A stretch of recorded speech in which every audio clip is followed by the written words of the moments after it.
जी अस्सलाम वालेकुम students, lecture number 33 start करते हैं। 33 यार, अगर 100 लेक्चर हो तो फिर तो हमारा 1/3 सिलेबस हो गया है, लेकिन लेक्चर 110 है ना तकरीबन। चलें जी, बिस्मिल्लाह पढ़ें जी, इसे सुना ना करें, पढ़ा भी पढ़ते हैं माशाल्लाह, तो अच्छे बच्चे। पॉइंट 3 यार, ये पॉइंट 3 कल हम पढ़े थे कि अच्छा ये रूल आपको समझ आ गया था कि एम्प्लॉयर ने एम्प्लॉय को गाड़ी थोड़े अरसे के लिए दी तो 5% या 10%, एम्प्लॉयर ने एम्प्लॉय को घर थोड़े अरसे के लिए दिया, वो रूल अभी मैंने नहीं पढ़ाया था।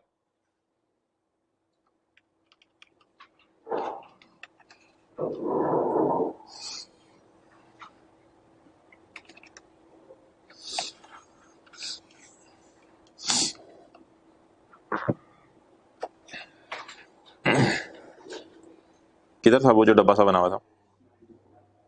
Page number 94।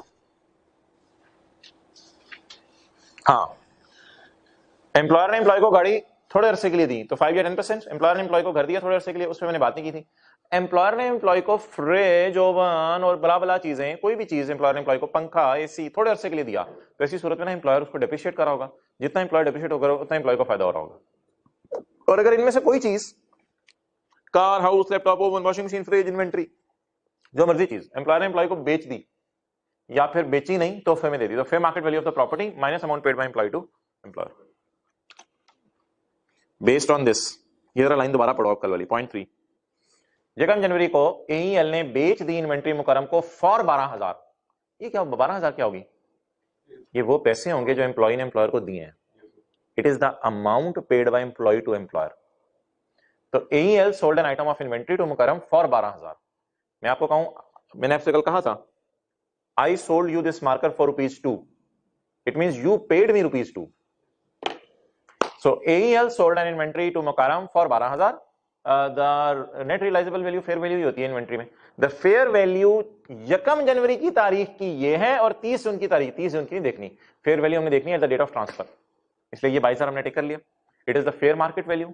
आगे उसने परेशान करने के लिए बताया क्या बताया कि AEL ने इसको खरीदा था 2004 में 35,000 रुपए का। ओ भाई, खरीदा होगा 35,000 रुपए का AEL ने। एईएल ने कितने का खरीदा था हमें इससे कंसर्न नहीं है। हमें ये ना कैपिटल गेन के चैप्टर में भी इस तरह होता था, फादर ने इतने की ज्वेलरी खरीदी थी और बेटे को गिफ्ट कर दी। हम कहते थे जिस दिन हमें गिफ्ट की उस दिन की फेयर वैल्यू बताओ क्या है। तो एईएल ने इसको 35,000 रुपए का खरीदा, मुझे इससे क्या है? इसे फेयर वैल्यू नहीं कहते।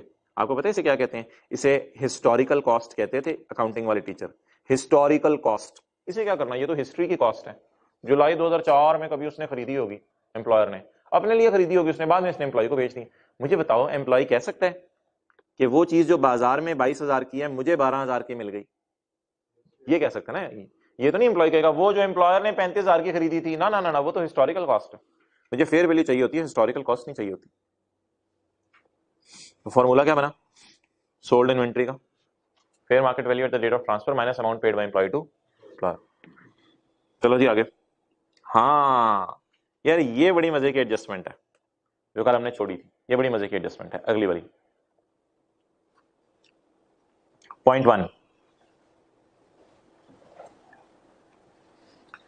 ये बड़ी ना आपने शौक शौक से पढ़नी है। A used company maintained car, उसको दी गई है page 125। A used company maintained car for both business and personal use. उसको एक कार दी गई है बिजनेस के लिए भी और पर्सनल यूज के लिए भी, ठीक है। This car was provided to him on यकम July 2004 in replacement of his previous car. अच्छा, ये जो यूज्ड कार है, क्या मैं कह सकता हूं ये न्यू एम्प्लॉय के लिए तो एक नई गाड़ी है ना? आ यूज्ड कार उसको दी गई है for both business and personal use. Employer ने एम्प्लॉय को बुला के कहा यकम जुलाई को, साल के पहले दिन, यार वो गाड़ी खड़ी है थोड़ी सी चली हुई है, यूज्ड कार। यार वो सामने गाड़ी खड़ी है देखो, थोड़ी सी चली हुई है, लेकिन तुम रख लो, बिजनेस के लिए भी इस्तेमाल कर लिया करो, घर के कामों के लिए भी इस्तेमाल कर लिया करो। एम्प्लॉय ने एम्प्लॉयर से कहा सर वो जो आपने मुझे पहले एक गाड़ी दी हुई थी उसका क्या करूं अब? तो एम्प्लॉयर ने कहा दिस कार, ये जो यूज्ड वाली है, ये जो थोड़ी सी चली हुई है, this car was provided to him, ये मैं तुम्हें प्रोवाइड कर देता हूं, ये वाली यूज्ड वाली जो थोड़े दिन चली हुई है। This car was provide to him on यकम July in replacement of previous car. वो जो पुरानी खटारा सी प्रीवियस कार एक है ना, उसके बदले एक यूज्ड कार ले लो, लेकिन इसकी कंडीशन अच्छी होगी। तो आपको क्या फीलिंग आ रही है? यकम जुलाई 2004 को एम्प्लॉय ने एक पुरानी गाड़ी वापस की होगी एम्प्लॉयर को, और उसके बदले एम्प्लॉयर ने उसको एक और गाड़ी दे दी होगी। वो बिल्कुल ब्रांड नहीं होनी थी, थोड़ी सी वो चली हुई थी। लेकिन अगर एम्प्लॉयर के जूते, एम्प्लॉय के जूते पहन के देखो, तो फर्ज करो ये लाल वाली पुरानी है, और इसके बदले एम्प्लॉयर ने उसे बुलाया और उसे बुला के कहा, यार ये वाली गाड़ी ले ले तू। इसमें एम्प्लॉय ने देखा तो गाड़ी तो बिल्कुल ब्रांड नहीं होती, यहां थोड़ी सी टचिंग पेंट की हुई भी थी। तो एम्प्लॉयर ने कहा थोड़ी सी यूज्ड है यार। आप वो फिक्रा जरा पढ़ो, आप जो लिखा हुआ है। मैं भी व्हाइट बोर्ड उधर नहीं लेके जा रहा, फिक्रा पढ़ो। हाँ, आ यूज्ड कंपनी, देखो आ यूज्ड कंपनी मेंटेन कार हमने उसको दे दी है, इसे घर के काम भी करो, दफ्तर के काम भी करो। आगे पढ़ो।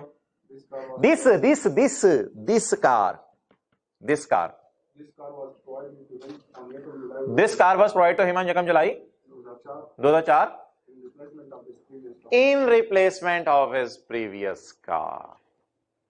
समझ आ गई? तो क्या मैं कह सकता हूं कि ये एक यूज्ड कार इसको मिली है, लेकिन मेरे भाई ये नई कह देते ना, हम नई कह देते हैं। एम्प्लॉय के लिए तो नई होगी, टचिंग थोड़ी पेंट हुआ है, खैर, और ये पुरानी है। आखिरी दफा मैं फिक्रा दोबारा पढ़ रहा हूं, पढ़ो। एक यूज्ड गाड़ी इसको दी है उसने बिजनेस और पर्सनल यूज के लिए, जरा नई किस्म की कोई लैमोजिन टाइप गाड़ी। आगे। This car was provided to him in replacement of his. समझ आ गई? अब जहन में रहेगा किस गाड़ी की बात कर रहे हैं। आगे आगे कहानी पढ़ो, अब दोनों गाड़ियों की बातें करेगा। This car was purchase 3 years ago। बोलो दिस कार से कौन सी कार मुराद है? नई वाली। दिस का लफ्ज तो नई वाली गाड़ी के साथ यूज कर रहे हैं ना, क्योंकि ऊपर भी देखो दिस कार का लफ्ज उसने नई वाली के साथ यूज किया है। This car was purchase 3 years ago, 3 साल पुरानी है limousine type. This car was purchase 3 years ago, पिछली शायद एफएक्स थी।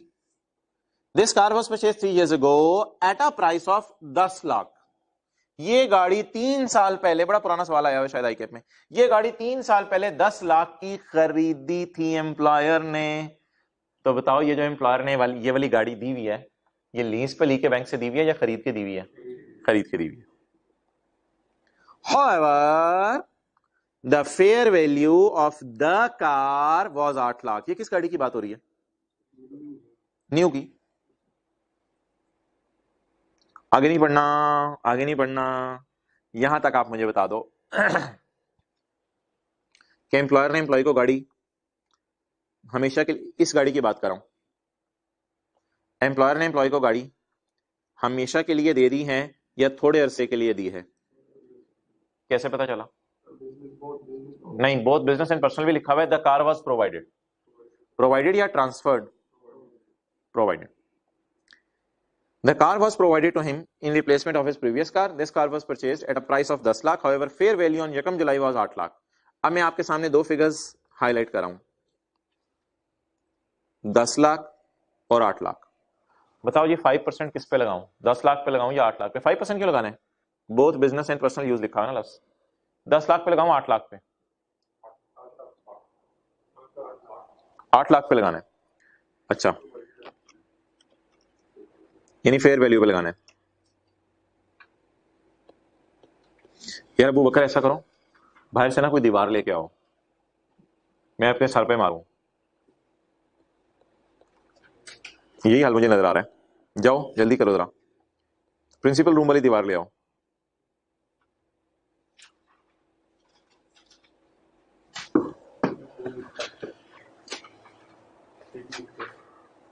Following will be added in income if employer has provided employee a vehicle। ये कौन सा पेज है? 88। 5% of the cost of car for acquiring the motor vehicle and 5% of fair value if it is taken on lease। असल में ना पता है फड्डा क्या है टैक्स की क्लास में? ये फड्डा पड़ा रहता है। आज 33वां लेक्चर है, फिर भी ये फड्डा पड़ा हुआ है अभी तक। बच्चे जाते हैं लॉजिक के पीछे। लॉ कहते हैं लॉजिक पे ना जाओ, लॉ कहते हैं जो मैं हुक्म दे रहा हूं उस पर चलो।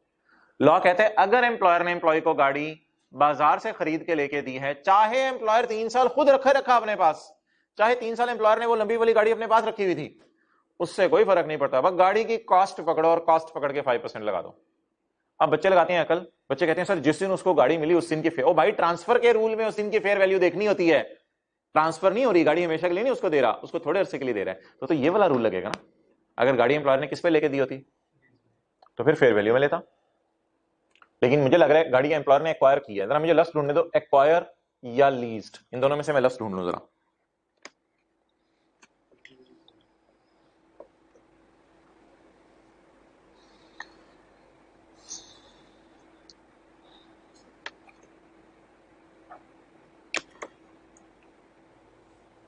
पढ़ो।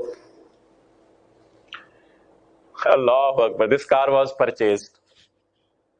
परचेज को मैं ग्रीन सिग्नल दे रहा हूं। आप लोगों ने लीज पता नहीं कहीं पढ़ लिया होगा, शायद आप लोग सोए में हैं, नींद में हैं। भाई अगर एम्प्लॉयर ने गाड़ी इसको खरीद के लेके दिया, हाँ 3 साल एम्प्लॉयर ने खुद चलाई, ठीक है, एम्प्लॉयर ने खराब पेंट पोंट खराब हुआ होगा, टचिंग टचिंग करा के सही करके दे दी होगी। However the fair value was 8 lakh. पकड़ो यार इसको, 8 लाख तो काटूं मैं।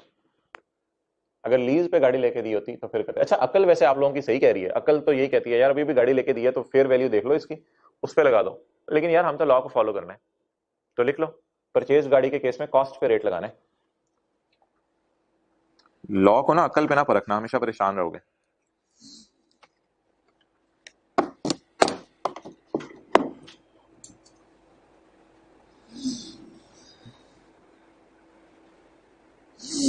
अच्छा जी, ये आगे नहीं पढ़ना, ऑन यकम सितंबर अगली कहानी, आगे नहीं पढ़ना। ये क्वेश्चन मार्क लगा के कलम ने छोड़ा हुआ है। तो ये जो गाड़ी है ना, ये वाली कार प्रोवाइडेड, बोलो गाड़ी की कॉस्ट 1 मिलियन, हाँ, इंटू 5%, कितना आ गया? 50,000। क्रॉस करते जाए करो इरेलीवेंट चीजों को ना, छोटा सा क्रॉस, 8 लाख पे क्रॉस लगा दो। एम्प्लॉय का नाम क्या है? मुकरम। एम्प्लॉयर ने एम्प्लॉय को बुलाया, एम्प्लॉयर ने एम्प्लॉय को बुला के कहा मुकरम। मुकरम ने कहा सर मैं रशीद नहीं हूं, मुझे मुकरम बुलाए। नहीं मुकरम इधर आ। यार इसका क्या करें? ये रिप्लेसमेंट में मैंने तुझे दे तो दी है, रिप्लेसमेंट में वो रिप्लेस करके तुझे ये दे दिया है, तो ये काफी दिन से गराज में खड़ी हुई है। अब पुरानी का क्या करें? सर मुझे दे दें। पागल हो गए, मुझे दे दे, लुट मची मारूं तुझे, मुझे दे दे। मेरी गाड़ी है, एम्प्लॉयर ने कहा। ये असल में ना होगा ये कि ये वाली गाड़ी उसने भी दी है, तो पहले बिजनेस और पर्सनल यूज के लिए ये वाली दी होगी, तो अब रिप्लेस करा लिया है, यकम को एम्प्लॉयर ने अपने कब्जे में ले लिया है। रिप्लेस का लफ्ज लिखा था पहले ना, रिप्लेस कराने का मतलब एम्प्लॉयर ने अपने कब्जे में ले लिया। आप ये ना सोचना कि एम्प्लॉय को चला रहा होगा। यकम जुलाई को एम्प्लॉयर ने अपने कब्जे में ये गाड़ी ले ली है। चंद दिनों बाद, जुलाई अगस्त गुजरा, यकम सितंबर को, ऐसी बात कर रहा हूं, यकम सितंबर को एम्प्लॉयर ने एम्प्लॉय को बुलाया, यार क्या करें? एम्प्लॉय ने कहा सर को थोड़े बहुत पैसों में चले मुझे दे दें, तो थोड़े बहुत पैसे ले लें मुझे, लेकिन मुझे दे दें। अब एम्प्लॉयर ने कहा दे दें का मतलब यहाँ पे ट्रांसफर होगा, फिर हमेशा के लिए तेरे नाम में लगवा दूंगा। अब मैंने इस गाड़ी का चल क्या करना, ठीक है तू रख। एम्प्लॉय ने कहा हाँ सर, बच्चे भी बड़े मानूस हुए हैं गाड़ी से, बेगम भी बड़ी मानूस हुई है गाड़ी से, तो भाई उनका बड़ा दिल चाहता है कि वो पुरानी वाली गाड़ी भी ओल्ड इज गोल्ड वाला सिचुएशन है घर में, तो ये वाली भी मेरे से वापस ना, वापस तो ले लिया आपने यकम जुलाई को रिप्लेस करके वापस तो आपने ले लिया, लेकिन मेरा मशवरा है मुझे बेच देंगे गाड़ी। चलें पढ़ो अब फिर प्रॉपर्टी ट्रांसफर वाला रूल लगेगा। अब अगली कहानी यार पढ़ो मेरे साथ मजे मजे से। ऑन यकम सितंबर 2004, यानी जुलाई अगस्त, ये गाड़ी जो रेड वाली है ना, ये एम्प्लॉयर के गराज में खड़ी रही होगी, क्योंकि लफ्ज यूज हो गया था रिप्लेसमेंट का। कहां ले रिप्लेसमेंट का लफ्ज? दूसरी लाइन में। तो ये प्रीवियस कार जो है ना, एम्प्लॉयर के गराज में खड़ी रही होगी 2 महीने, यकम सितंबर को, in accordance with the terms of employment. अच्छा, ये नौकरी के माहदे में लिखी होती है बात कुछ कंपनीज ने कि पुरानी गाड़ी हम आपको बेच दिया करेंगे, ये नौकरी के माहदे में बात लिखी होती है, आगे एम्प्लॉय की मर्जी है खरीदे ना खरीदे। On यकम सितंबर 2004, in accordance with the terms of employment, AEL transferred provided नहीं transferred, AEL transferred the previous गाड़ी, previous, ये छोटी वाली गाड़ी को बड़ा कर देते हैं, ये देखो जादू देखो, प्रीवियस गाड़ी, ये प्रीवियस गाड़ी, ये उछल रही है देखो। ओ यार वापस आ जाए। AEL transferred the previous गाड़ी to Mukram at book value। क्या मतलब है इसका at book value? I transfer you this marker at book value। Principal साहब ने पता क्या आपका,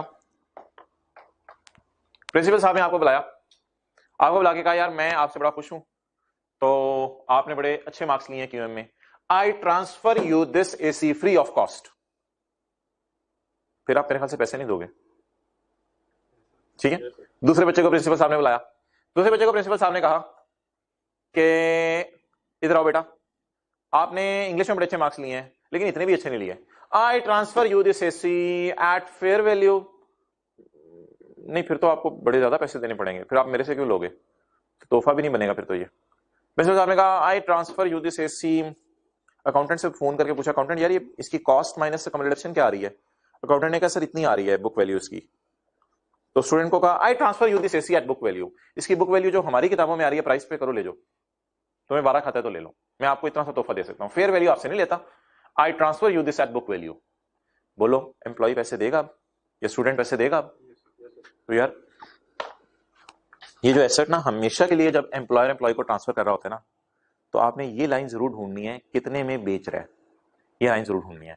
अच्छा, ये लाइन लिखने के ना कई तरीके होते हैं, आजकल एग्जामिनर कई तरीके देख रहा है। देखो जब भी एक चीज बेची जाएगी ना, ये अब किताब है मैं आपको बेचूं तो कई तरीके हो सकते हैं। I can sell it to you free of cost, that is like gift, फिर आप मुझे कोई पैसे नहीं दोगे।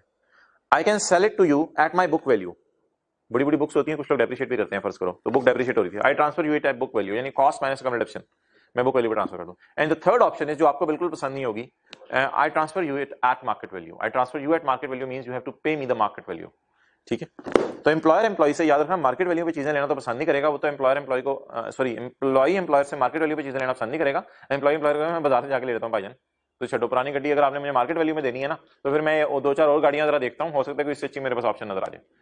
अब जरा लाइन बताओ, इस लाइन से आपको क्या लग रहा है, ये बुक वैल्यू जो वो दे रहा है लफ्ज, ये बुक वैल्यू होने की वजह से इसको मैं कंसिडर करूंगा, या बुक वैल्यू के बैकएंड पे कोई और कहानी चल रही है?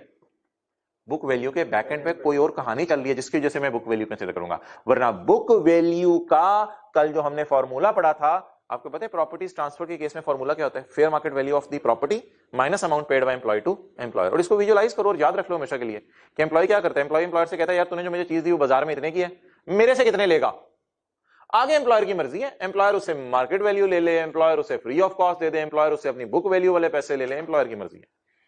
पढ़ो, आज जगह सितंबर 2004 को मुकरम इधर आजा, जैसे कि तेरे माहिदे के मैं एग्रीमेंट में लिखा हुआ था, मैं तुझे ये गाड़ी ट्रांसफर करता हूं, AEL transfer the previous car to Mukarram at free of cost अगर लिखा होता, या AEL transfer at free of cost को फिक्र अच्छा नहीं बनेगा, AEL transfer previous car to Mukarram free of cost, फिर अमाउंट पेड बाय एम्प्लॉय कितनी होती? 0. But here the question is saying, Mukarram, come, AEL will transfer you the Purani Gaddi at book value. इसका मतलब लिखो, Mukarram will pay the book value to employer.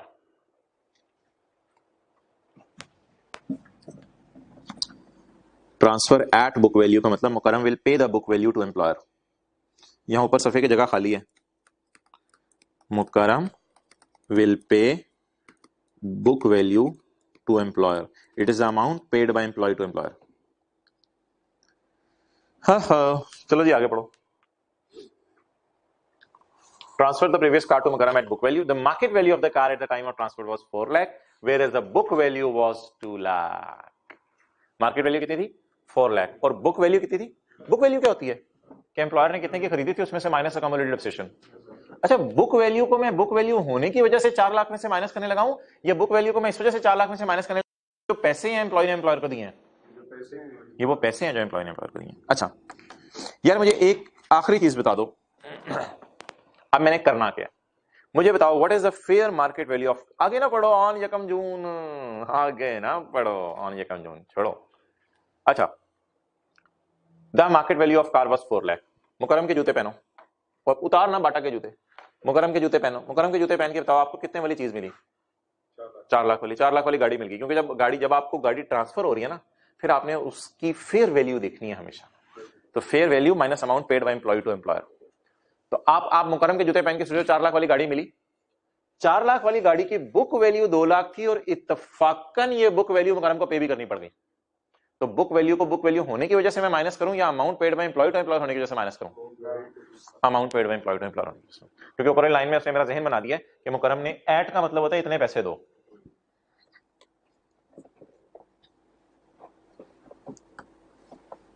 यार ये वाली गाड़ी इधर उठा के ला सकते हैं हम, यहां से गड़बड़ होगी ना। अल्लाह अकबर, यार गाड़ी उठानी आती है भाई? इंजमाम बोल, गाड़ी उठानी आती है? कभी गाड़ी उठाई है जिंदगी? खुदा का खौफ कर, गाड़ी उठानी आती है? कभी गाड़ी उठाई है? कैसी बातें कर रहे हो? अच्छा छोटी गाड़ी, इधर लाएं, इधर लाके पेस्ट, आगे गाड़ी, अब इसको अपनी जगह पे ले आए इधर। ये तो गाड़ी थोड़ा छोटी कर दें इसको, चलो इसको सड़क पे खड़ा भी कर देते हैं ये। अच्छा अब बोलो, पुरानी पुरानी प्रोवाइड हो रही है या पुरानी ट्रांसफर हो रही है?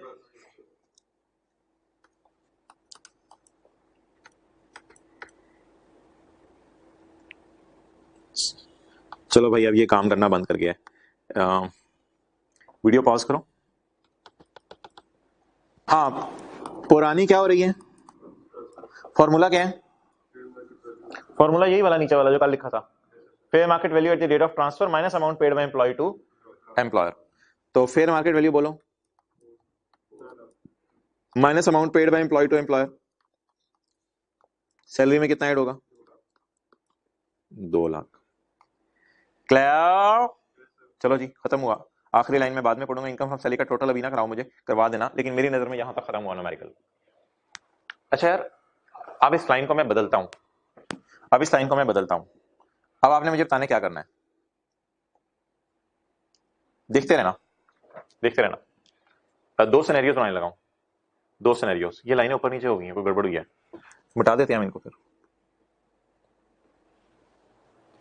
पढ़ो। On Yekam September 2004, in accordance with the terms of Naukri, AEL transferred the previous car to Mukarram free of cost. फर्ज करो पेपर में लिखा था फ्री ऑफ कॉस्ट।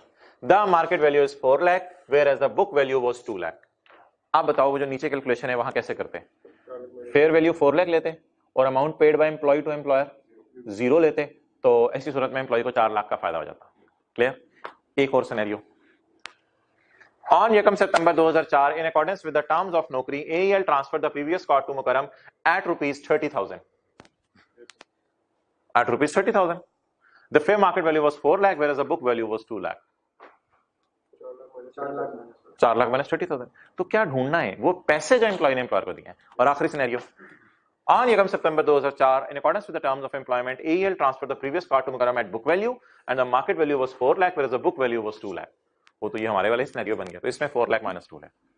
तो बीवी को बीवी होने की, बीवी छोड़ो, बुक वैल्यू को बुक वैल्यू होने की वजह से कंसीडर नहीं करना, तो ऐसी निकल जाती है। बुक वैल्यू को बुक वैल्यू होने की वजह से कंसीडर नहीं करना, बल्कि अगर वो अमाउंट एम्प्लॉय पे करने को तैयार हो जाए फिर उस वजह से इसको कंसीडर करना। तो इधर हमने बीवी माइनस की हुई है 2 लाख की, ना हमने बीवी नहीं माइनस की हुई, हमने अमाउंट पेड में एम्प्लॉय टू एम्प्लॉयर माइनस की हुई है, वो इत्तफाकन बुक वैल्यू के बराबर है। चलो जी ये आप देख लो, कोई कमी बेशी है आपके उसमें तो उसको पूरा कर लो, टोटल करा दो मुझे। यार पुराना तरीका कहते हैं, 0 0 0 0 0 0 आ जाएगा, फिर ये 0 आ जाएगा, फिर ये 0 आ जाएगा, ये 8 हो जाएगा, 3 4 2 8 0 0।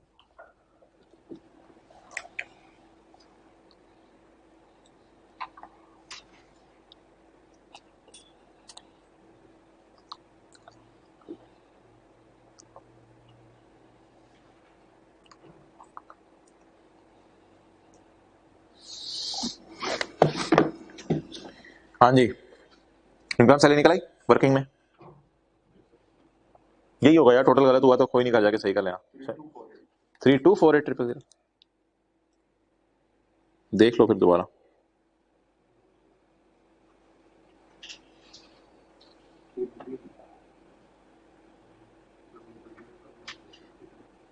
फिर 2 लाख, फिर 30,000, फिर 10,000, 34280 था। अच्छा यार इधर देखो, आखिरी लाइन पढ़ो, अब आखिरी लाइन पढ़ो।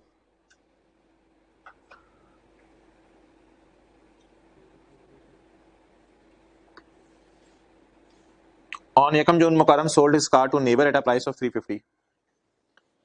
यकम जून को इसने नेबर को गाड़ी बेच दी 3.5 लाख में। जो 4 लाख वाली गाड़ी इसको मिली थी, इसने 3.5 लाख में नेबर को बेच दी यकम जून। अच्छा, यकम जुलाई को क्या हुआ था? यकम जुलाई को हमारे साल के पहले दिन पुरानी गाड़ी रिप्लेस करके एम्प्लॉयर ने नई गाड़ी दे दी थी हमें, और पुरानी गाड़ी एम्प्लॉयर के पास जुलाई अगस्त में गैराज में खड़ी रही थी। वो एम्प्लॉयर पता नहीं क्या करता रहा होगा उसका। यकम सितंबर को एम्प्लॉयर ने मुझे बुला के कहा, यार वो पुरानी गाड़ी तो हमने एग्री किया हुआ था तो ये बेच दिया करेंगे, ले जा इसको 2 लाख में ले जा, 4 लाख वाली गाड़ी 2 लाख में ले जा। अच्छा, फिर जुलाई, फिर सितंबर, यकम सितंबर की शाम को ना, ये जो गाड़ी है वो जो लाल वाली थी, इसमें एम्प्लॉयर एम्प्लॉय वाला रिलेशन अब खत्म हो गया है। अब यकम सितंबर को मैं गया हूंगा, वो जो दफ्तर होता है जहां गाड़ियां अपने नाम कराते हैं, एक्साइज वालों का दफ्तर, वहां जाके यकम सितंबर को मैंने अपने नाम करवा ली होगी गाड़ी। अब यकम सितंबर की शाम को या 2 सितंबर की सुबह, ये मेरा पर्सनल मूवेबल एसेट है जिसका सैलरी के चैप्टर से कोई ताल्लुक नहीं है। अब मैं ये नहीं बार बार कहूंगा मुझे एम्प्लॉयर एम्प्लॉय रिलेशन की जैसे फायदा हो रहा है, मैंने तो यकम सितंबर को गाड़ी अपनी बना ली है फॉर एवर। अब ये मेरी पर्सनल मूवेबल प्रॉपर्टी है। अब कल कला को जाके अगर मैं इसको बेचूं तो ये मेरा पर्सनल एसेट है। अब अगर ये पेंटिंग या ज्वेलरी है तो मुझे टैक्स देना पड़ेगा, लेकिन अगर ये पर्सनल मूवेबल प्रॉपर्टी है तो अब इसके बेचने पे मुझे टैक्स नहीं देना पड़ेगा। ऑन यकम June Mukarram sold this car to neighbour. तो लिखो car is a personal movable property, so sale to neighbour is ignored. Car is a personal movable property, so sale to neighbour is ignored. Neighbour को जो cell हुई है वो मैं ignore कर रहा हूं।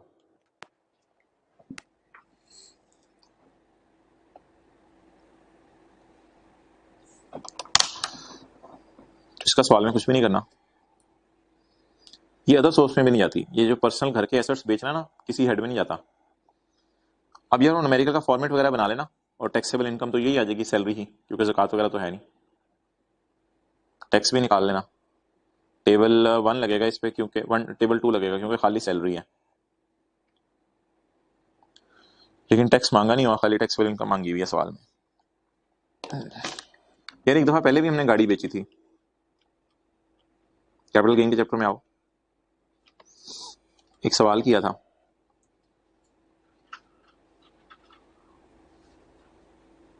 बोलो किधर? कार ऑफ सन, सूरज की गाड़ी जो मैंने बोला था, पेज 222, पेज 222, कार ऑफ सन, गाड़ी बेची थी। तो मैंने क्या कहा था? गाड़ी is a personal movable property. तो और होम फर्नीचर भी बेचा था, तो हमने क्या क्या लिखा था साथ? It is not a capital asset. यहां तो मैंने किताब में तो नहीं लिखा हुआ, सॉरी, लेकिन मैंने लिखवाया था आपको, it is not a capital asset. ये कैपिटल एसेट नहीं है, इसका बेचना ना कैपिटल गेन के चैप्टर में जाएगा ना और किसी चैप्टर में जाएगा। हाँ, अगर आप कैपिटल गेन की हेडिंग देके डैश लिखना चाहते हो, सेल ऑफ कार, वो लिख देना, लेकिन क्या करना है आगे जी? वापस आ जाओ इसी पे।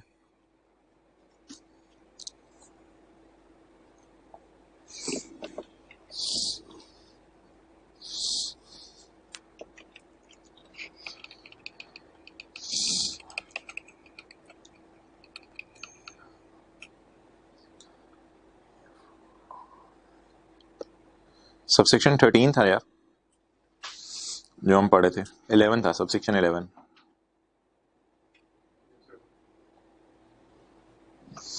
Where a property is transferred, sold, gifted or services are provided by an employer to employee, salary shall include ये fair value of property less amount paid by employee to employer। जैसे नीचे वाली मिसाल में इन्वेंट्री और वो जो cell of लाल वाली गाड़ी, ये दोनों प्रॉपर्टी ट्रांसफर हो रही थी।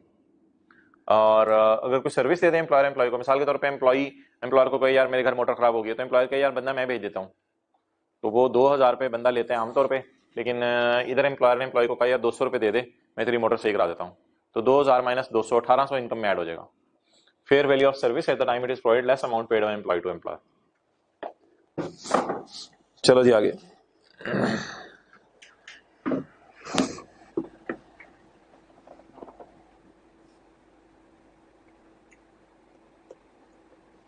यार एक पॉइंट कल रहता था, मैं 11 से 12 की तरफ नहीं जा रहा, पॉइंट 8 पे वापस आ रहा हूँ।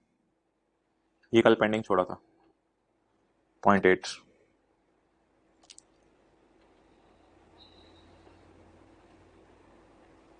.8 कराने से पहले मुझे ये बता दो, अगर एम्प्लॉयर एम्प्लॉय को लोन दे और एम्प्लॉयर एम्प्लॉय को कहे कि मैं तेरे से बिल्कुल इंटरेस्ट नहीं लेता, तो एम्प्लॉय बहुत खुश होगा, तो सैलरी में 10% ऐड होगा। अगर एम्प्लॉयर एम्प्लॉय को लोन दे और एम्प्लॉयर एम्प्लॉय को कहे, इसी बंद कर दे, एम्प्लॉयर एम्प्लॉय को कहे मैं तेरे से 7% इंटरेस्ट लेता हूं, तो एम्प्लॉय इतना खुश नहीं होगा, ऐसी सूरत में 3% सैलरी में ऐड होगा। अगर एम्प्लॉयर एम्प्लॉय को कहे कि मैं तुझे लोन देता हूं, उस पर इंटरेस्ट मैं तेरे से छुरी निकाल के 10% लूंगा, तो फिर एम्प्लॉय बेचारे को कोई फायदा नहीं हो रहा, फिर सैलरी में कुछ ऐड नहीं होगा।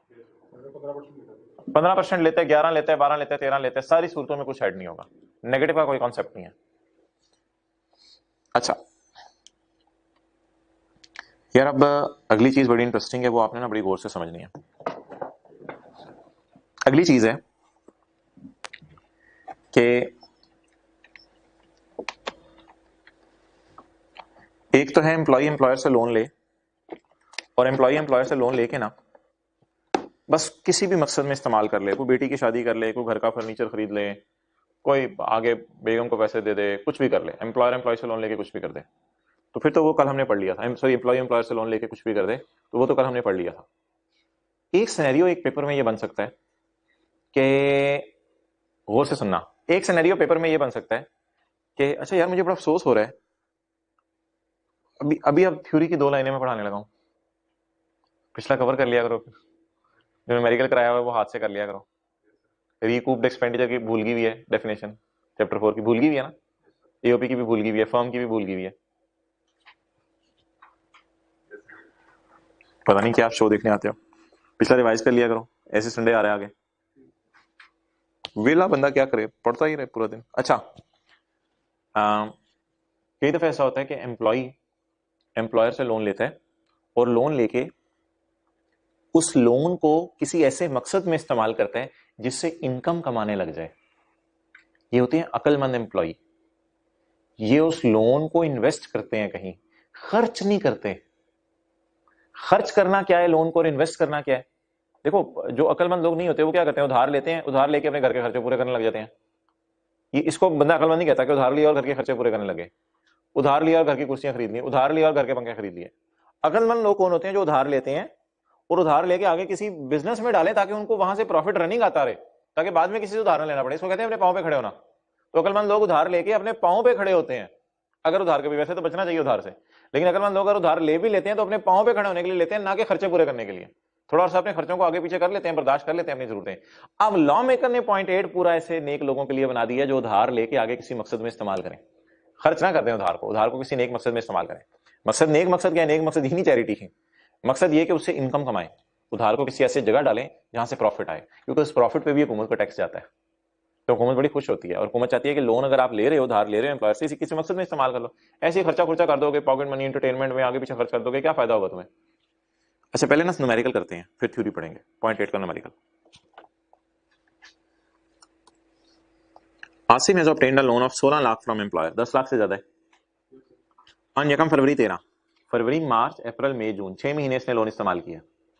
Asim has obtained a loan of 16 lakh from employer on यकम फरवरी 13 for the purpose of purchasing a shop for his business. बता दो, इन्वेस्ट कर रहे लोन को या लोन को सिर्फ स्पेंड कर रहे हैं? इन्वेस्ट कर रहे कहीं पे, किसी अच्छी जगह पे इन्वेस्ट कर रहे हैं। The interest charge by employer on this loan is 4% per annum. He has provided you the following details regarding tax 2013। Business की सेल दे रहा है यार आपको, सेल लिख लो यहां, बिजनेस की सेल दे रहा है 12 लाख, बिजनेस के खर्चे दे रहा है, और कुछ सैलरीज वगैरह की डिटेल दे रहा है, basic salary per month, house rent allowance. ठीक है, तो सॉल्व करना शुरू करते हैं इसको।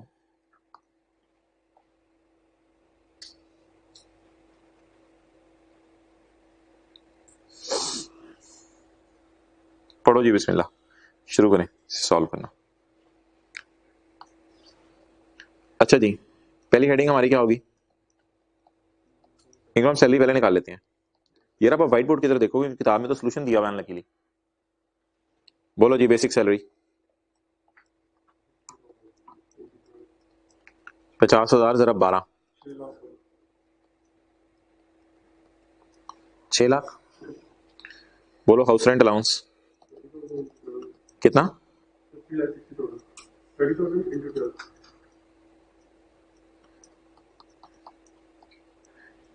जब मैं इसे कुछ मिटा दूं ना बुक से, तो फिर आप मुझे फिगर्स बिल्कुल सही लिखवाया करो, क्योंकि फिर मेरे से मिटाने की ऑप्शन नहीं होती। मैं मिटाता हूँ तो वो पिछला नजर आने लग जाता है। आई होप आप समझ गए होगे बात। अच्छा, तो 37 into 12, हाँ अब सही सही फिगर्स निकलवानी है। 3,60,000। अच्छा यार, इंटरेस्ट बेनिफिट कल याद होगा आपको, निकलवाया था हमने। इंटरेस्ट बेनिफिट 16 लाख जरब 4% नहीं, जरब 6%। क्योंकि देखो ना, ये वाला सिनेरियो बन रहा है, सैलरी में कितना ऐड करना है, ये वाला सिनेरियो बन रहा है। बिलो बेंचमार्क रेट, उसे 4% ले रहे हैं। अगर इधर 4% है तो फिर 10 - 4 6% आएगा। तो सैलरी में बोलो कितने परसेंट ऐड हो जाएगा, इंटू 6% इंटू 5/12। जरा याद रखना, कल कल भी सिखाया था आपको 5/12, क्योंकि लोन लिया ही हमने 1 फरवरी को है, तो 5 महीने इस्तेमाल हुआ होगा। क्या जवाब आ गया? 40,000। What is this? This is my income from salary. 6 lakh जमा 3,60,000 जमा 40,000, बता दो कितना आ गया? 1 मिलियन आ जाएगा शायद, 1 मिलियन। बताओ यार, ये मेरी क्या निकल आई? ये मेरी क्या निकल आई? Income from salary. अब मुझे कौन सी इनकम चाहिए? इनकम फ्रॉम बिजनेस, क्योंकि मैंने नेक काम के लिए शुरू कर दिया लोन को इस्तेमाल करना। इनकम फ्रॉम बिजनेस, बिजनेस की सेल बोलो 12 लाख। खर्चे माइनस करते हैं सेल में, प्लस करते हैं माइनस करते हैं। खर्चे बोलो बिजनेस के 3 लाख। क्लियर? यहां तक सवाल का डेटा खत्म है, यहां तक सवाल का डेटा खत्म है। सवाल और कुछ नहीं कह रहा। सवाल ने जितना कहा है उतना मैंने आपको सॉल्व भी करके दे दिया है। क्लियर? यहां पे लॉ मेकर आगे बढ़ा और लॉ मेकर ने आगे बढ़ के खुशखबरी सुनाई। इसने कहा एक तोहफा मेरी तरफ से। आपने कहा नहीं नहीं नहीं, मैं तोहफे नहीं लेता। नहीं नहीं नहीं नहीं नहीं यार, एक तोहफा मेरी तरफ से आज। लॉ मेकर ने कहा यार ये मेरी तरफ से, मैं तेरे लिए तोहफा लाया हूं। लॉ मेकर कहता है यार तेरा एक खर्चा है जो तू भूला पड़े, मैं तुझे याद करा दूं। खर्चे रिकॉर्ड करने से प्रॉफिट कम होगा, टैक्स तेरा कम होगा, तेरा एक खर्चा है। इसने कहा खर्चे? वो तो एक्सपेंसेस 3 लाख थे बिजनेस के।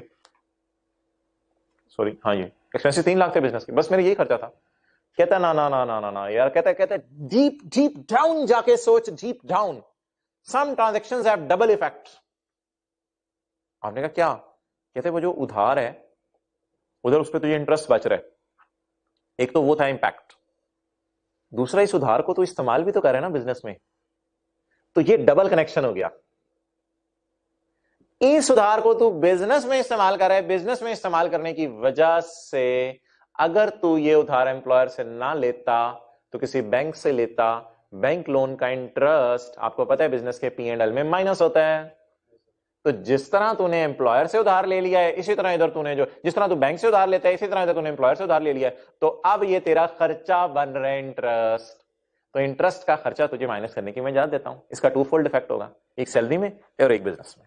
ये लॉ मेकर ने खुशखबरी सुनाई है, ये लॉ मेकर की तोहफा है, लॉ मेकर की तरफ से तोहफा है। तोहफा देखते जाना देखते जाना देखते जाना, लेस। ये मैं ग्रीन सिग्नल दे रहा हूं तोहफे को, less interest expense. Interest expense. अच्छा मुझे तो इधर ये वाले रूल ना लगाना। ये वाले रूल तो कल हमने पता क्यों पढ़े थे? ये वाले रूल हमने इसलिए पढ़े थे कि इनकम फ्रॉम सैलरी में क्या ऐड होना है। अभी तो मैं बिजनेस में लेस कर रहा हूं, अभी तो मैं बिजनेस में लेस कर रहा हूं, मैं सैलरी में ऐड तो कुछ नहीं कर रहा। तो ये वाले रूल ना लगाना, ये वाले रूल ना लगाना। बोलो लोन कितना लिया? 16 लाख। इंटरेस्ट कितना पे किया?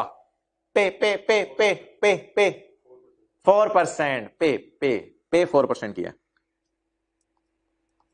इंटू 5/12। लॉ मेकर कहता है ये मेरी तरफ से बेनिफिट है, लेकिन लॉ मेकर कहता है नहीं नहीं नहीं नहीं नहीं नहीं नहीं यार, मैं जरा ज्यादा सखी बनना चाहता हूं। और छोड़ यार, तूने कितना इंटरेस्ट पे किया, इतना तू टेक्निकल बंदा था कि तूने उधार को इस्तेमाल कर लिया, पूरी दुकान खड़ी कर दी तूने 16 लाख के उधार से। और यार I am really impressed by you. छोड़ यार, मुझे ना बता तू कितना इंटरेस्ट पे करा है, मेरी तरफ से तुझे आइडियल रेट के ऊपर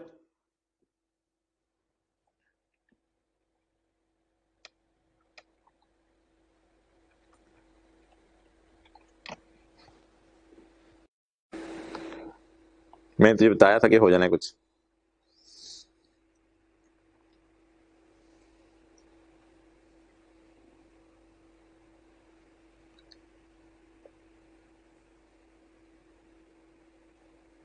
सही हो गया। अच्छा, कहते हैं छोड़ यार, तूने कितने परसेंट इंटरेस्ट पे किया, जा बरे 4% वाली कहानियां छोड़, मेरी तरफ से तुझे खुली ऑफर है, मैं तुझे इतना बड़ा बेनिफिट देता हूं कि जो आइडियल रेट आजकल चल रहा है ना 10% के ऊपर जो है वो तो इंटरेस्ट माइनस कर ले, जा तू मेरा भाई है, तुझे तोहफा दे तो बंदा फिर खुशी से दे, फिर ये क्या खाली तोहफे का डब्बा दे दे, अंदर कहते खुद ही दिलवा लो कुछ, फिर तोहफा हो तो फिर खूब रज के दे एम्प्लॉयर को। एम्प्लॉयर ने एम्प्लॉय को तोहफा क्या देना था, सॉरी लॉ मेकर ने हमें तोहफा देना है, तो लॉ मेकर ने जो है वो एम्प्लॉय को कहा कि यार बिजनेस के चैप्टर में ना पूरा 10% माइनस कर ले, कोई मसला नहीं, तू भाई है अपना, तो बिजनेस के चैप्टर में याद रखिएगा पूरा इधर 10% इंटरेस्ट माइनस, हालांकि वो एक्चुअली दे कितना रहा है 4, तो अगर लॉ मेकर ने उसे बेनिफिट देना भी है तो 4% वाला दे दे, लेकिन लॉ मेकर कहता है मैं तुझे सारा माइनस करने देता हूं। जी बताओ यार कितना आ गया, 6666 इस पे डब्बा बनाना पड़ेगा, हाँ डब्बा बनाना पड़ेगा क्योंकि ये इनकम फ्रॉम बिजनेस है। बोलो इनकम फ्रॉम बिजनेस कितनी आ गई,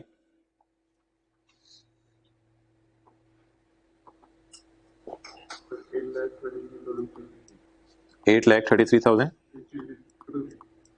और ग्रैंड टोटल 1,833,333।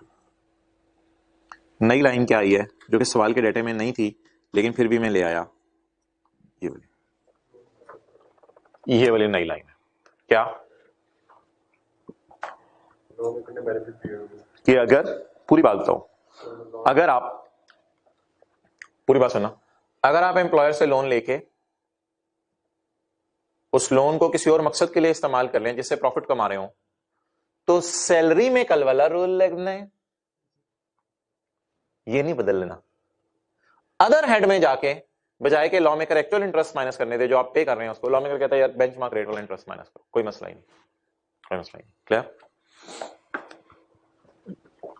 अच्छा अब यार सिनेरियोस इधर देखो, ये देखो 10-4 मैंने लिखा हुआ है ना किताब में, 10-4 अपने समझने के लिए मैं यहां क्या लिख लेता हूं 6% है ना इधर, और इधर पूरा 10%, इधर पूरा 10%। अच्छा अब यार आपने ना थोड़ा सा मेरी रिवीजन करवानी है, जरा कुर्सी पर नीचे जा रही है, ओके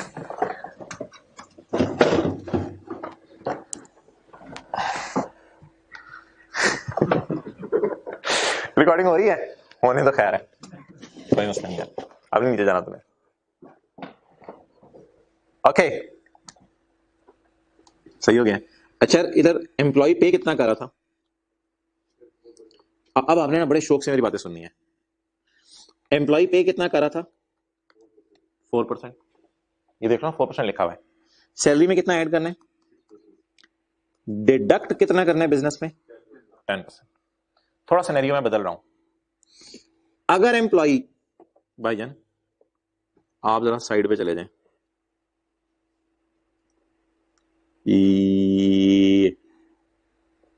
चलो अगर एम्प्लॉय पे करता 1%, अगर एम्प्लॉय पे करता 1% तो इधर कितना ऐड होता है सैलरी में 9%, इधर हमेशा 10 नहीं जाना है यार, इधर बेंचमार्क रेट जाना है, क्लियर।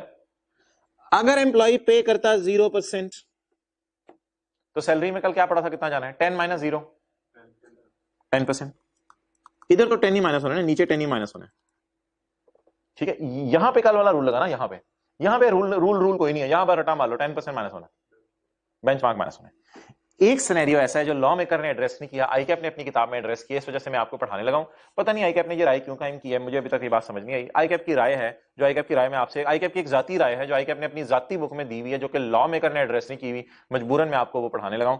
आईकैप ने एक सिनेरियो अपनी बुक में डिस्कस किया है जो लॉ मेकर ने नहीं डिस्कस किया। वो क्या सिनेरियो है, वो हमने सैलरी की हद तक तो डिस्कस किया था कल, लेकिन इसके लिए आईकैप ने डिस्कस किया। वो आईकैप ने कहा एम्प्लॉयर ने एम्प्लॉय को लोन दिया 12% इंटरेस्ट पे, तो कल हमने क्या पढ़ा था, कल हमने कहा था एट और अबव पे सैलरी में कुछ ऐड नहीं करना, तो बिल्कुल ठीक है, इसमें आईकैप ने कोई अपनी राय कायम नहीं की, ये तो हमें भी पता है। ऐसी सूरत में सैलरी में आपने कुछ ऐड नहीं करना, लेकिन आईकैप की यहां राय है कि अब लॉ मेकर थोड़ा सा सखी बनेगा और एम्प्लॉय को पूरा 12% माइनस करने देगा। रीजन ये है कि फिर लॉ मेकर एम्प्लॉय को कहेगा यार 10% तो तुझे मैं तब माइनस करने देता था ना कि जब तू 10% से कम इंटरेस्ट पे कर रहा होता था, अब तो तू इंटरेस्ट ही 12% पे कर रहा है, चल पूरा ही माइनस कर ले यार, खैर है यार, मैं तो खुश हूं बड़ा तेरे से, तूने बड़े नेक मकसद में इस्तेमाल किया है, फिर पूरा 12 ही माइनस कर लो। ये एक छोटी सी एक्सेप्शन है कि 10% कहां नहीं माइनस होना। अच्छा, अब सारे रूल्स रिवाइज कराओ। अगर एम्प्लॉय अपनी जेब से 4 रुपए इंटरेस्ट दे रहा है तो 6 रुपए इंटरेस्ट आपने सैलरी में ऐड कर देना है, नहीं रुपए में छोड़ो परसेंटेज। अगर एम्प्लॉय 4% इंटरेस्ट दे रहा है तो 10 माइनस 4 6 इधर। अगर एम्प्लॉय 1% दे रहा है 10 माइनस 1 9। अगर एम्प्लॉय इंटरेस्ट दे ही नहीं रहा 10 माइनस 0 10, लेकिन इधर सारी सूरतों में 10। अगर एम्प्लॉय 12% इंटरेस्ट दे रहा है तो एम्प्लॉय को तो कोई फायदा हो नहीं रहा। तो हाँ, लॉ मेकर बड़ा खुश है आपसे, लॉ मेकर कहता है पूरा 12% माइनस कर लो। नोट करो, अब ये इतनी जगह है किताब में कि ये मैंने मुकाबला किस किससे करवाया, देखो इधर ये 4% इधर था, ये 6% इधर था और ये 10% इधर था, तो सारे पॉसिबल सिनेरियोस कवर कराए हैं। कोशिश करो आपकी किताब में किसी तरह जगह निकल आए, छोटा छोटा करके ऐसे नोट कर लो सामने सामने।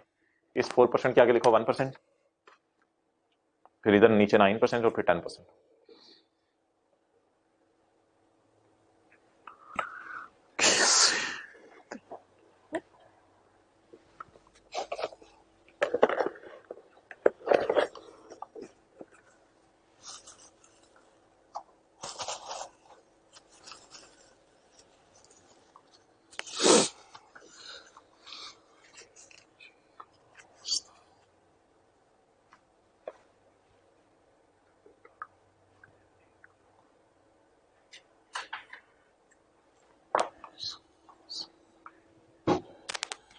लेफ्ट साइड में भी जगह खाली है बुक के।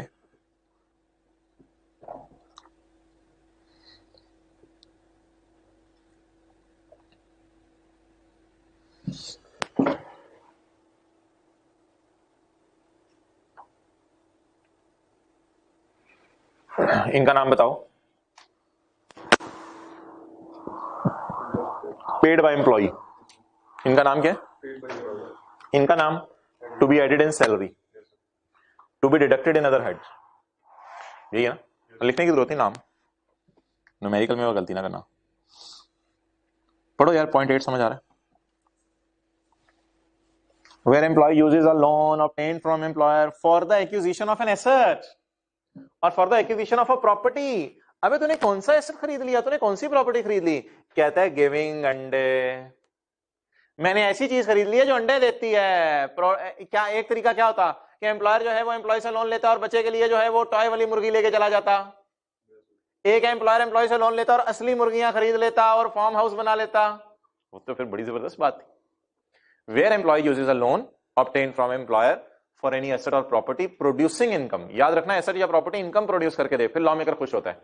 अंडर एनी हेड, जरूरी नहीं है क्या बिजनेस करो, आप land and building along with plant and machinery खरीद लो और आप अदर सोर्स कमाने लग जाओ। हाँ हाँ हाँ, ओ भाई जी जी जी, आप land and building plant and machinery के साथ खरीदो और किराए पे दे दो, आप अदर सोर्स कमा रहे हो, अदर सोर्स में खर्चा माइनस कर लो, बेंचमार्क रेट पूरा 10%। It will be assumed that employee has paid interest equal to benchmark rate. It will be assumed that employee has paid benchmark rate. It will be assumed that employee has paid benchmark rate. It will be assumed that employee has paid benchmark rate. हालांकि employee वो पे कर रहा होगा, but it will be assumed that employee has paid benchmark rate. ये assume किया जाके employee benchmark rate पे कर रहा है, तो फिर डिडक्शन कितनी अलाउ होगी? benchmark rate इधर लिख लो यहां पे। सो डिडक्शन अलाउड विल बी 10%, पे कर रहे हैं तो डिडक्शन अलाउ हो जाएगी। सो डिडक्शन अलाउड विल बी 10%।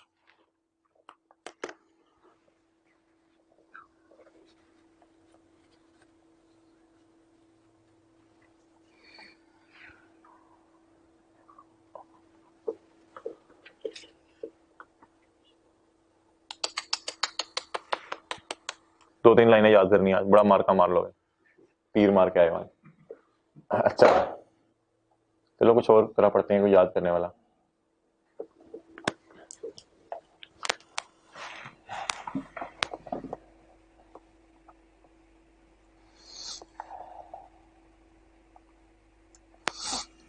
अच्छा यार, ये घर का बेनिफिट है। अब हमारा ना पॉइंट 12 होगा, आ जाओ। हाँ वो सॉरी, वो आई कैप ने जो अपनी एक बुक में एग फ्राई किया हुआ है, वो पढ़ लो। ये नोट 0.9 के ऊपर पढ़ो note. If in above scenario interest charge by employer is higher than benchmark rate, वो जो 12% वाला पढ़ा था, then actual interest paid will be allowed as expense. देखो, then actual interest will be allowed as expense. ये राय है आईकैप की, लॉ में नहीं लिखा हुआ।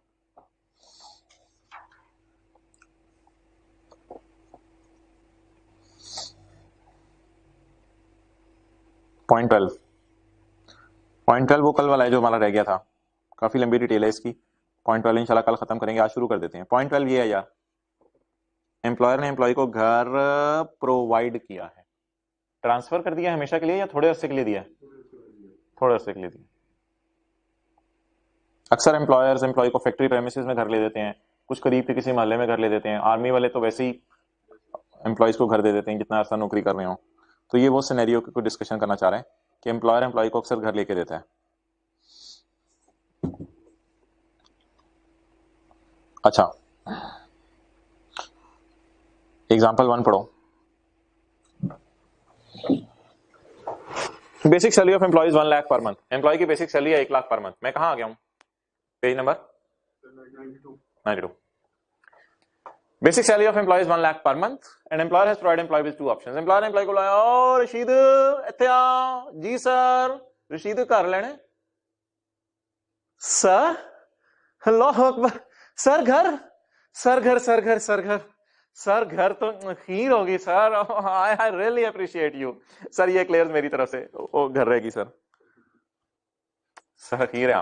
बेसिक रोजा है। Basic salary per month is 1 lakh. तुझे मैं 1 लाख रुपए तनख्वाह दे रहा हूं।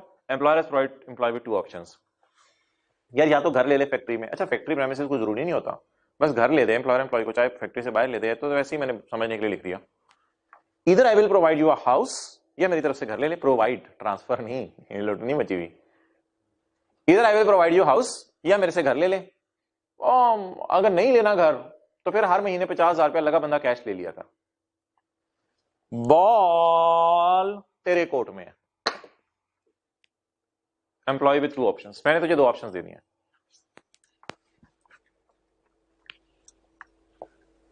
आगे ना पढ़ो यार, स्क्रीन पे देखो कुछ लिखा हुआ है आगे। स्क्रीन पे बुक पे नहीं, कुछ लिखा हुआ है आगे। अब सवाल ने हमें छोड़ दिया, इसको कहते हैं सड़क पे खड़े करके छोड़ जाना। तो सवाल हमें सड़क पे खड़ा करके छोड़ गया। इधर किताब पे ना देख लेना कहीं। तो एम्प्लॉयर ने एम्प्लॉय को 2 ऑप्शन दे दिए, या तू घर ले ले या 50,000 रुपए हर महीने लगा बंदा कैश ले ले। एम्प्लॉय ने फौरन बेगम को फोन किया, शमसा शमसा मैं मोटरसाइकिल लेके आ रहा हूं, तैयार रहे, तुझे घर दिखाना है। कसम से घर दिखाना है मुझे? हाँ तुझे घर दिखाना है, चल कोई मसला नहीं। चलो जी शमसा बीबी को लेके आ गया। हाँ उसने कहा ओहो यही घर मुझे ख्वाब में आता है, ये मुझे लग रहा है कि मरने से पहले ख्वाबों की ताबीर पूरी हो रही है। रशीद नाम नहीं लिखा हुआ उसका एम्प्लॉय का, रशीद, शमसा उसकी बीवी है, रशीद घर, ऑप्शन 1 टिक करो। रशीद ऑप्शन 1 टिक करो और अपने एम्प्लॉयर को जाके बता दो हमें पैसे नहीं चाहिए, हमें 50,000 पर मंथ लगा बंदा कैश नहीं चाहिए, हमें तो ये घर चाहिए बस। ये सारी कहानी सवाल वाले ने हमें नहीं बताई। आपको पता है सवाल वाला ऐसी बातें नहीं करता। सवाल वाले ने एंड पे कहा employ has opted for home. उसके पीछे जो कहानी चली थी वो हकीकत मैंने आपको बता दी है। और बेगम से मशवरा किए बगैर डिसाइड करना ऐसी चीजें वैसे ही मुश्किल होता है। तो employ has opted for home, employ ने क्या किया? घर ऑप्ट कर लिया। एम्प्लॉय ने कहा मैं ये घर पसंद करता हूं। Calculate the taxable income, taxable income निकालनी है हमें। अच्छा यार ऐसी सूरत में ना लॉ मेकर ने बड़ा अजीब सा रूल बनाया हुआ है। रूल अभी मैंने आपको सेक्शन में नहीं पढ़ा रहा, रूल मैं आपको ना जबानी बताता हूं। रूल है हायर ऑफ। क्या है? Higher of. Higher of 45% of basic salary. ये लॉ मेकर ने अपनी तरफ से अमाउंट निकाल लिया 45 ऑफ बेसिक सैलरी। हायर जैसे वो रिपेयर अलाउंस था 1/5, वो अपनी तरफ से निकाला हुआ था उसने। Higher of 45% of basic salary, या वो पैसे जो एम्प्लॉयर देता अगर घर ना देता। इंग्लिश में बोलूं इसको, amount that would have been paid if accommodation was not provided।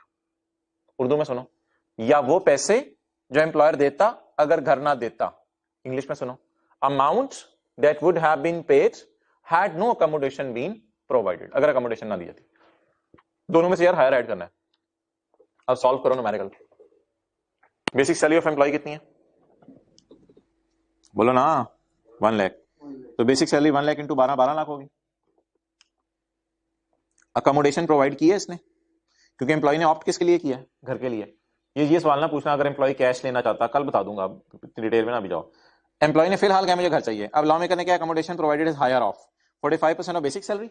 Basic salary पकड़ो कितनी है, 12 लाख इंटू 45%, या वो पैसे that would have been paid, जो से दिए जाते अगर घर ना दिया जाता, वो कितने हैं यार, 50,000 है ना। 50,000 जरा 12, 6 लाख। बता दो 540 में से और 6 लाख में से किसे मैं सैलरी में ऐड करूं, हायर को। हायर क्या है, 6 लाख, तो 18 लाख इसकी टैक्सेबल इनकम, 18 लाख इसकी टैक्सेबल इनकम है। रूल बता दो जाते जाते। इफ एन एम्प्लॉयर, पूरी बात किया, if an employer has provided employ with a house, then salary can include higher of 45% of basic salary or amount that would have been paid by employer if accommodation has not been provided.